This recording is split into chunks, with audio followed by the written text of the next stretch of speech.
Sheffield United, 2006, Promotion 11. Where are they now?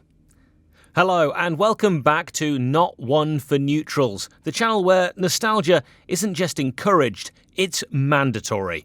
Today we're taking a trip back to the 2005-06 season, a campaign where Sheffield United finally ended their 12-year exile from the Premier League. Neil Warnock's men finished runners-up to Reading, who, let's be honest, were absolutely ridiculous that year with their 106 points. But for the Blades, it didn't matter. Second place was enough to see them back in the big time.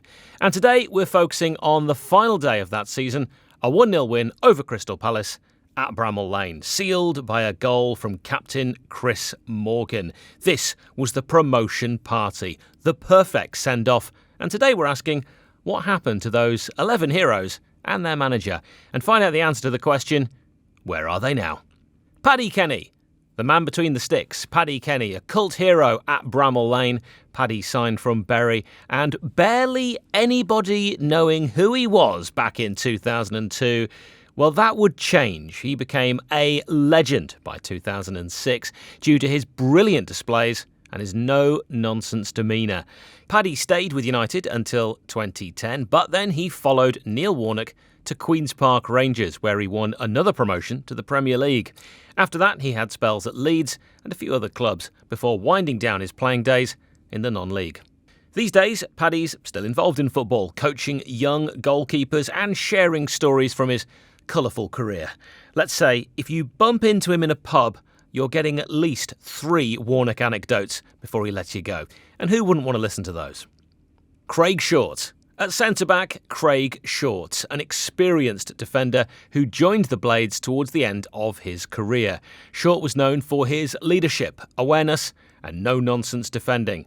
This Palace game was actually his final appearance as a professional. Not a bad way to bow out, sealing promotion on your last day at work.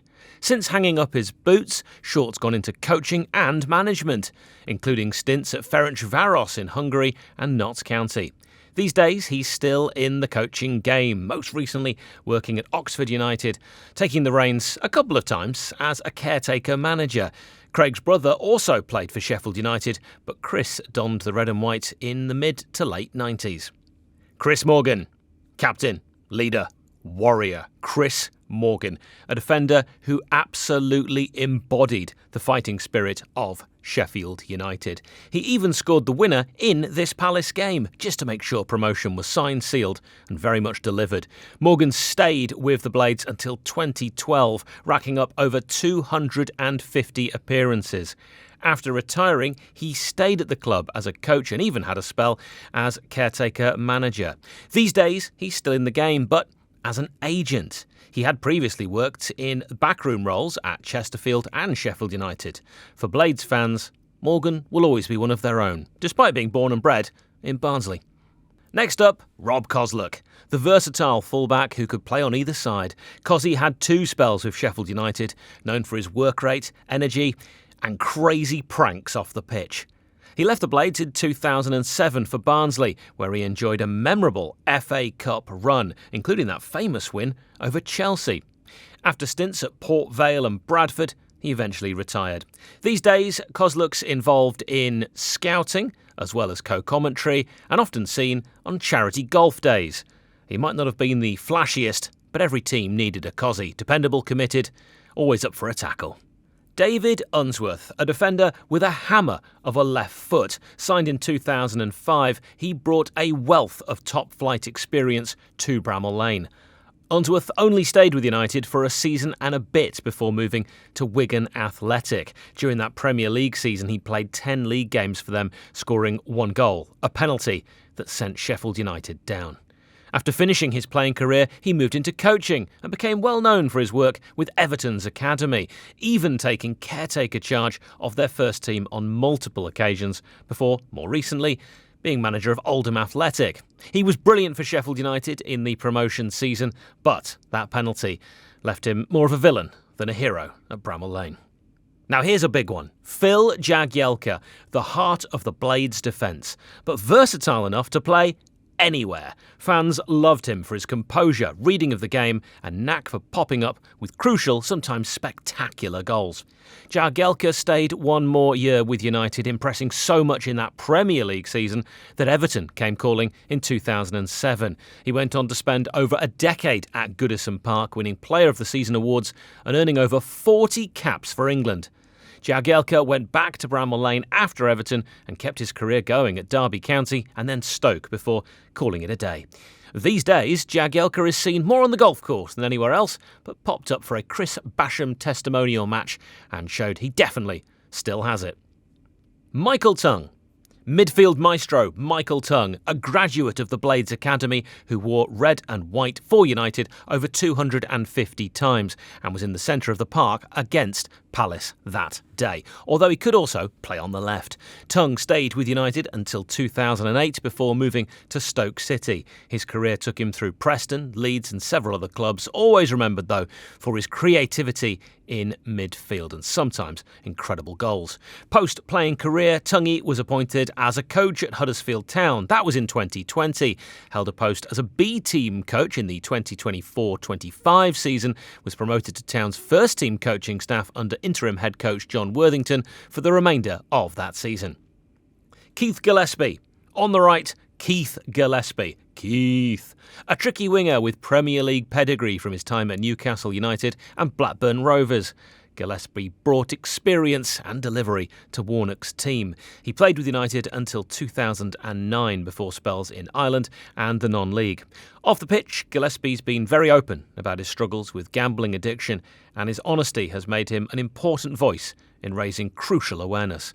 He now works as a football agent after founding the 1-2 agency with former Irish League player and successful businessman Brian Adair. Chris Armstrong. On the left side of midfield that day was Chris Armstrong, usually a steady and reliable fullback, but turned midfielder. Armstrong was a hard worker who always gave his all for the team. Sadly, Armstrong's career was cut short in 2011 after being diagnosed with multiple sclerosis, but he's shown incredible resilience, continuing to live positively and raise awareness of the condition.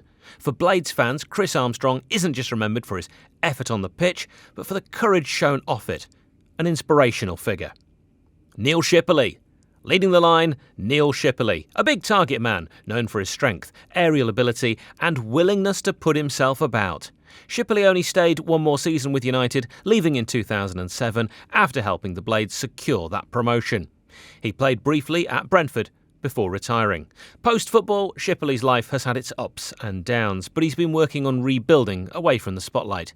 For Blades fans, he'll always be remembered as the battering ram up front who helped carry United to the promised land. Danny Webber. Alongside Neil Shipperley, Danny Webber, a pacey forward full of energy and sharp movement. He was the perfect foil to Shipperley's physical presence. Webber stayed with United until 2009 before moving on to Portsmouth. After stints at Leeds and Doncaster, he eventually retired in 2016. Since then, he's made a smooth transition into punditry, working on MUTV and covering games as a co-commentator. Articulate, insightful, and still very much in love with the game. Neil Warnock, manager. Of course, the man in the dugout, Neil Warnock. Love him or loathe him, he's pure entertainment. Warnock guided United to promotion after years of near misses, finally delivering Premier League football back to Bramall Lane. His passion, touchline antics and colourful interviews made him a bit of a cult figure. After leaving United in 2007, Warnock went on to manage a frankly ridiculous number of clubs. QPR, Palace, Cardiff, Middlesbrough, Huddersfield, you name it. He holds the record for the most promotions in English football. Warnock officially retired in 2024, although with him you never quite believe it. Just one more job, Sharon. Never change, Neil. So there we have it, the Sheffield United 2006 Promotion 11 and the gaffer. A team full of fighters, characters and cult heroes who got the Blades back to where they belong. Some went on to Premier League and international glory, others quietly moved into coaching or media, and a few faced challenges off the pitch. But together they'll always be remembered for that unforgettable Sheffield United promotion season. Thanks for watching Not One for Neutrals. If you enjoyed this nostalgic trip, don't forget to like, subscribe, and tell me in the comments which Sheffield United memory you want us to revisit next.